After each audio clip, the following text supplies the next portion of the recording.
Welcome to the Sex Talk Cafe, a podcast about the transformative and healing power of sex, pleasure, and embodied sexuality. I'm your host, Morgan Susan Taylor.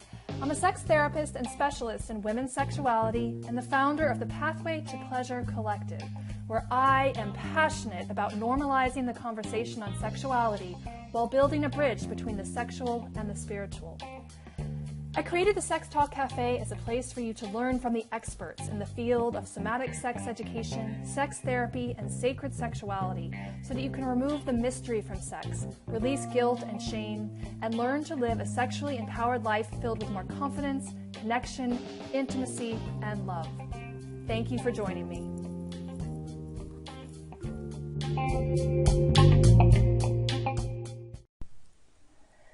Today's topic is about what I'm calling the myth of the mood, or overcoming desire discrepancy in sexual relationships.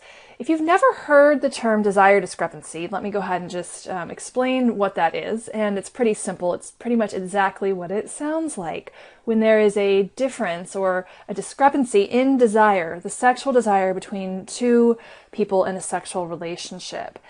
And desire discrepancy is one of the most common challenges that I see as a sex therapist in my practice when I work with couples. It's one of the biggest issues that gets a couple in the door to seek help with their sexual relationship.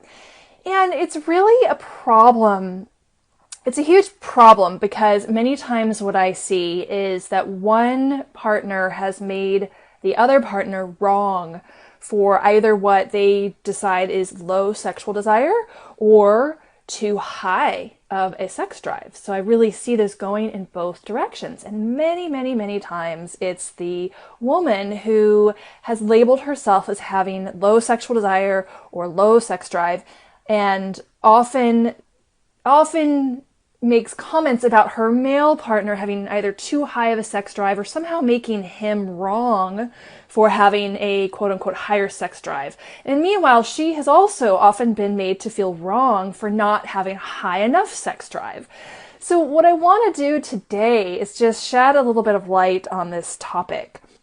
Really, one of the most common excuses that I hear, and largely, most of the time this is really coming, a lot of times this is coming from women, is this statement, well, I'm just not in the mood, or I have a low sex drive, or I have a low libido, and I'm just not in, quote unquote, the mood. And really, this is actually one of the biggest myths to women's sexuality. And really, it's because what we don't understand is really how our sexual desire actually works. For a very high majority of women, what recent sex research has found is that arousal actually comes before desire. So when I hear women say, well, I'm just not in the mood, and really what we're saying when we're not in the mood is that we don't have spontaneous sexual desire. So we're going to talk here in a minute about the difference between spontaneous desire versus responsive desire. And so being in, quote unquote, the mood actually is a byproduct of arousal. So for many women, arousal actually comes first. Before we're going to actually feel that desire for sex, we have to start to focus on our body's readiness and the readiness of our mind, and then also our body really being awakened and ready and fully aroused. From that place, desire for sex naturally arises.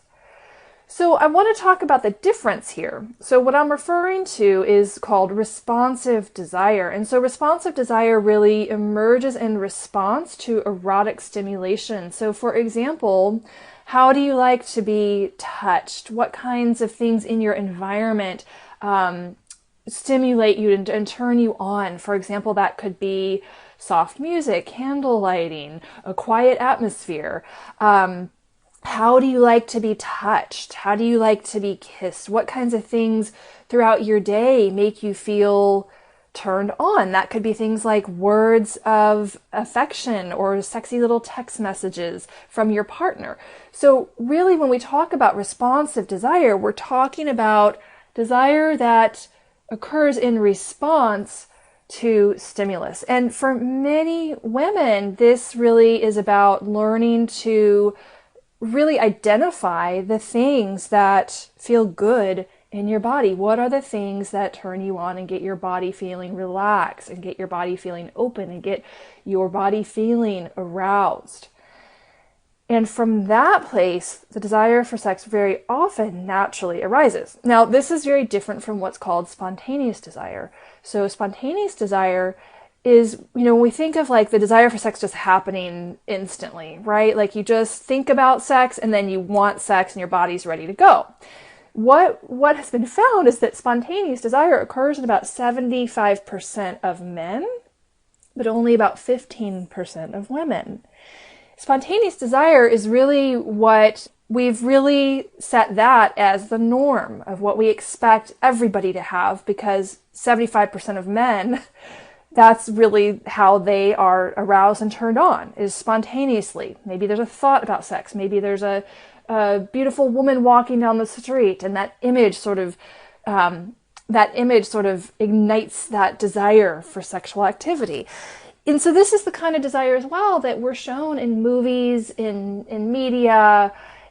And the problem with that is that this is not really necessarily what works for everybody. So again, a lot in my work around women's sexuality, a lot of what I do is try to educate women that what we've been shown and what we've been taught and how we're having sex and the pressure that we're putting ourselves for our bodies to perform in a certain way largely is based on what works for men.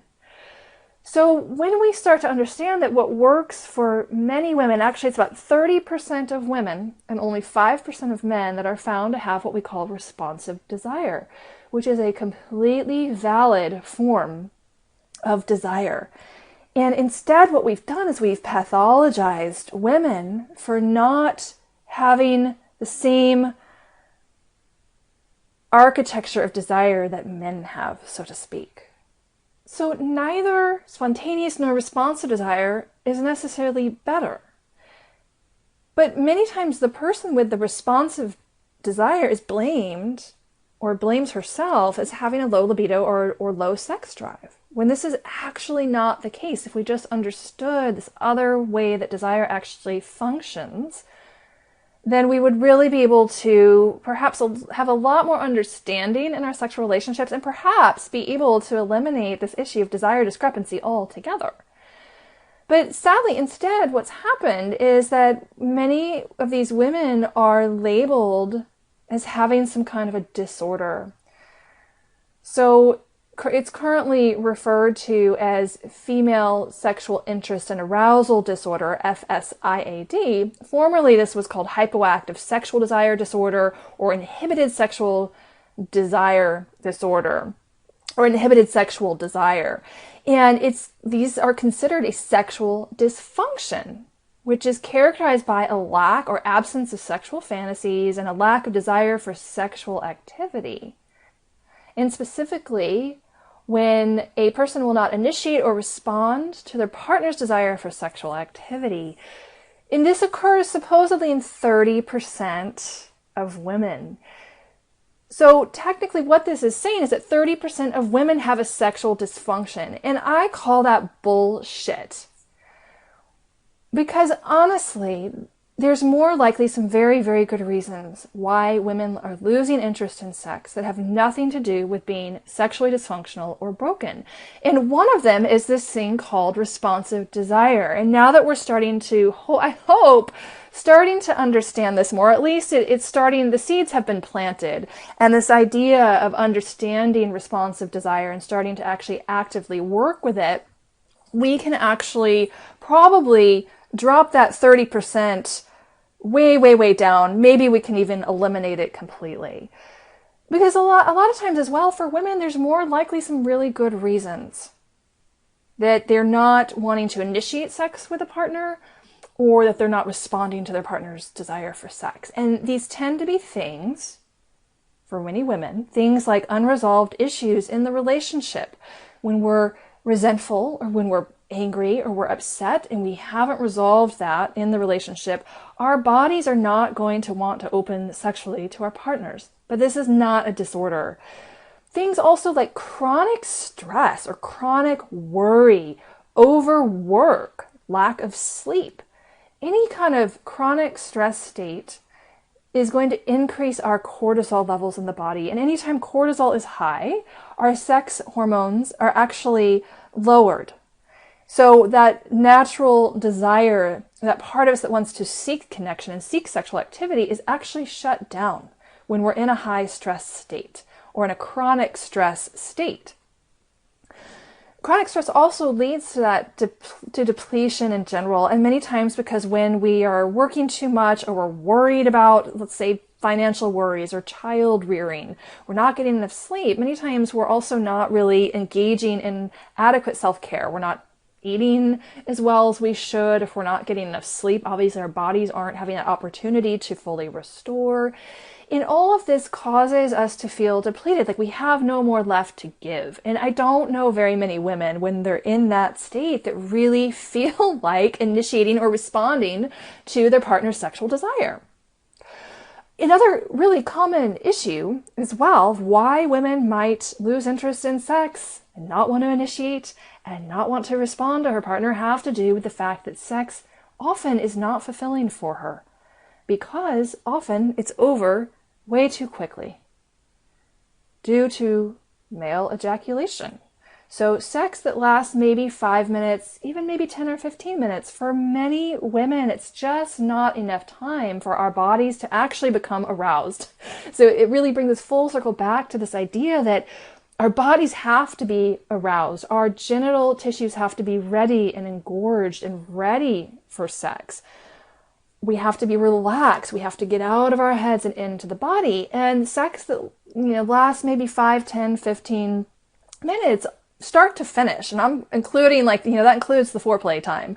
This is not an uncommon thing.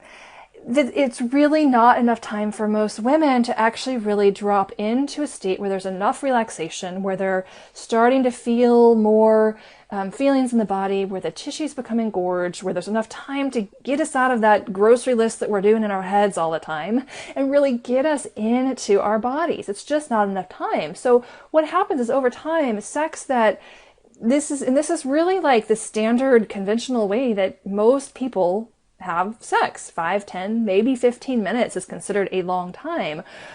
And what that does over time to a woman's bodies, our bodies are going to shut down to that, right? There's just not enough in that for us. So what has the medical community done to solve this problem of this low sexual desire disorder in women that I'm telling you is not really a disorder? Probably for 99.9% of the women who feel like they have low desire or no desire, I'm telling you it's not a dysfunction. However, the medical community's answer to this problem is, you guessed it, pills. The claim being that low sexual desire is a brain chemical imbalance, just like everything else that we have a problem with in our society. It's a brain chemical imbalance. And so they have created a little pill that supposedly increases some of your brain chemicals, your neurotransmitters that are supposed to make you want sex. And what I'll tell you is that the studies that have been done, the research that's been done on this pill, actually have shown that guess what? It doesn't freaking work. Why would that be? And I'll tell you why that is. It's because our bodies are wise and intelligent. And like I said before, there may be a very, very good reason why a woman is losing interest in sex, or perhaps avoiding sex, or even maybe not having sexual fantasies, quote unquote. So I want to speak to that real quickly. Another thing that I've seen a lot in my sex therapy practice is so many women come to me saying, well, I don't have any sexual fantasies. And really what I have discovered is that most of the time that's not true. More often than not, as women, our sexual fantasies tend to be much more subtle and more diffuse than the types of fantasies that most men have. And again, what we end up doing is we're comparing ourselves to men, rather than really looking at what's unique to women. And what's unique to women is that many times our sexual fantasies, like I said, they're much more subtle. These might be things of, a little bit more romantic or imaginings of just being gently touched or caressed or held, little thoughts like that, rather than necessarily these really colorful, overt, wild, what we can consider wild fantasy that tends to be more typical of men. So often it's really not true that you're not having sexual fantasies. More likely, your sexual fantasies are more subtle and more diffuse and not so clearly defined, and perhaps not as what we might call colorful or active or over the top. But it doesn't mean that they're invalid because of that. Now, another reason that I found that sometimes women don't have sexual fantasies or claim that they don't is because they have a lot of cultural conditioning and religious conditioning that they're carrying. There's been over time, a complete shutdown of that capacity to fantasize due to sexual shame that's been instilled on them from their religious upbringing and their cultural upbringing. And as a result, over years and years and years of shutting that part of them off because it was bad or shameful or impure, or so they were told, they've lost access to that part of themselves. But it doesn't mean that that part cannot be excavated and revived and regained. It's just going to take some of the deconditioning of the cultural programming and a deconditioning of some of these limiting beliefs and the shameful feelings and beliefs that this woman is carrying around sex. It is not a sexual disorder, however, and this is one of the reasons that this little pink pill doesn't freaking work. So there's really a better and a completely holistic way to solve this problem of quote-unquote low sexual desire in women. And the way to do that is, first of all, to understand your desire type. Are you more spontaneous desire? Meaning you can think about sex and then you sort of just instantly start to want and desire sex? Or are you wired more of the responsive type, where it really has more to do with context and more with being in your body and letting your body become aroused first before that desire for sex is going to naturally arise? Which type are you? And if you are the responsive type, then really it's up to you to start to identify the things that get you turned on. So what are those things? Really identify them for yourself. And a big part of this for women is really about learning your own body. Learn how your sexual anatomy works. Learn how to be deeply in contact with your emotions. So this is a topic for another time, but many times, as if you are denying your feelings and your emotions and telling yourself not to feel or that you shouldn't feel a certain emotion, what you're actually doing is creating more stress in your body. So for women to really be able to open sexually, we have to learn how to embrace our feelings and really how to be in direct contact with those feelings, feeling them fully and letting that energy actually move out and through our bodies. That's actually a direct route into orgasmic states for women. And again, that will be a topic for another podcast episode, but it's also a really big part of our turn on. So really being able to be in your body, knowing how you like to be touched. How do you like to touch yourself? How do you like your partner to touch you? What turns you on? What gets you aroused? And, maybe it's reading a piece of erotica. Maybe you do enjoy watching porn. Maybe these things are all part of your erotic landscape that help get you in that state of arousal where you're naturally, for many women, naturally that's going to lead to the desire for sex. Now, I just want to address a couple things around this real quickly. Another thing that I hear a lot from a lot of women is, well, I don't want my partner to touch me because then it's just going to lead to sex. And I have two things to say about that I think are really important. And the first one is, if you knew how you like to be touched in a way that got you just aroused, and you naturally, from that arousal, desire for sex naturally came about, this would be a non-issue because you would be wanting sex. But I know that what happens a lot of times for a lot of women is that their partner makes an advance, or their partner begins just to gently, lovingly touch her, and she sort of ends up kind of giving in to sex when her body's not really aroused. And so sex is kind of like we've sort of sacrificed ourselves to please our partners.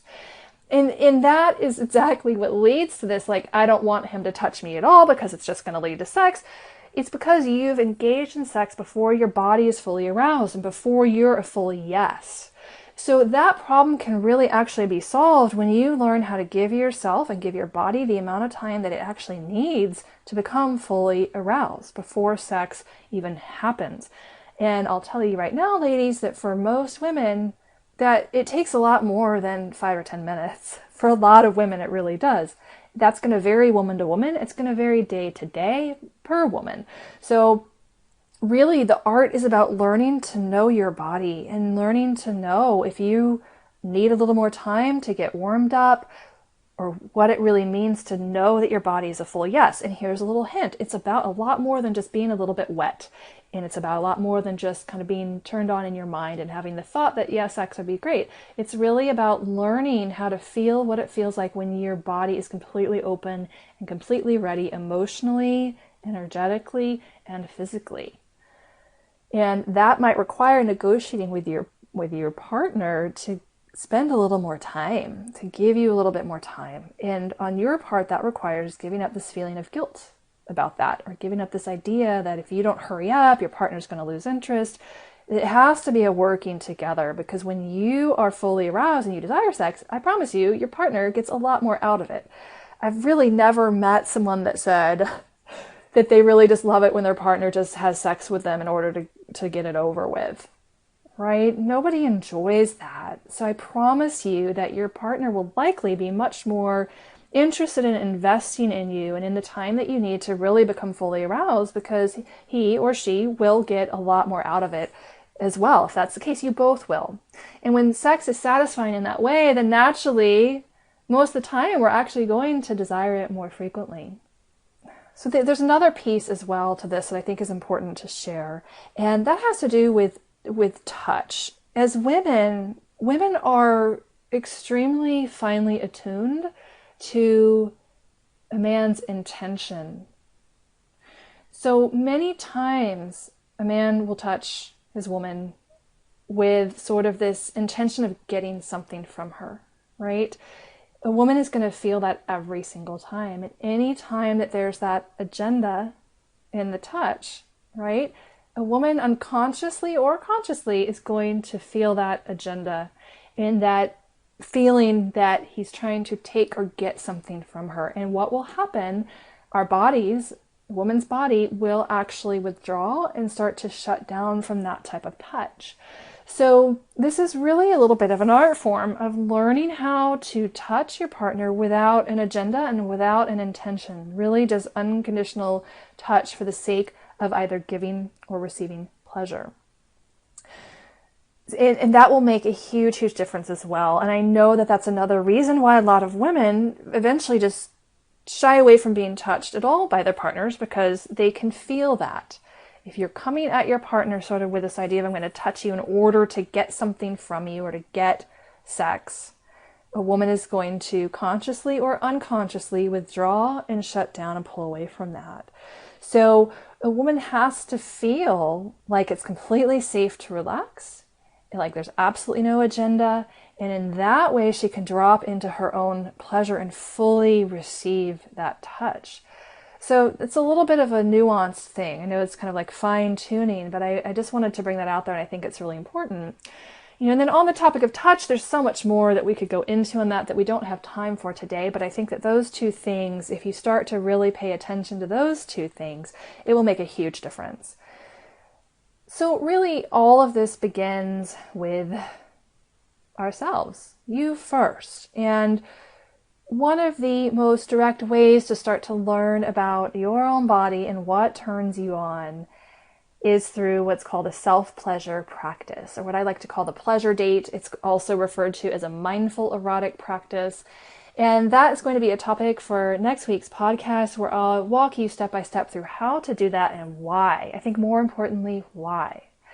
But I hope that this has been helpful for you today, and I hope that you at least have a little bit more understanding about how desire works, and perhaps that you can identify for yourself, are you more of a responsive desire or a spontaneous desire, or are you in the other category entirely? Perhaps you have a little bit of both happening. So the more that we can know ourselves, how our own bodies work, how our desire is actually operating, the more that we become free. Because let me tell you, women, your body is not wrong. and you are not dysfunctional. The problem that we have in today's world is merely a lack of education and a lack of self-knowledge. So I hope that this has been helpful, and thank you so much for tuning in. And I look forward to being with you in our next episode, where I'll be sharing with you about the pleasure date.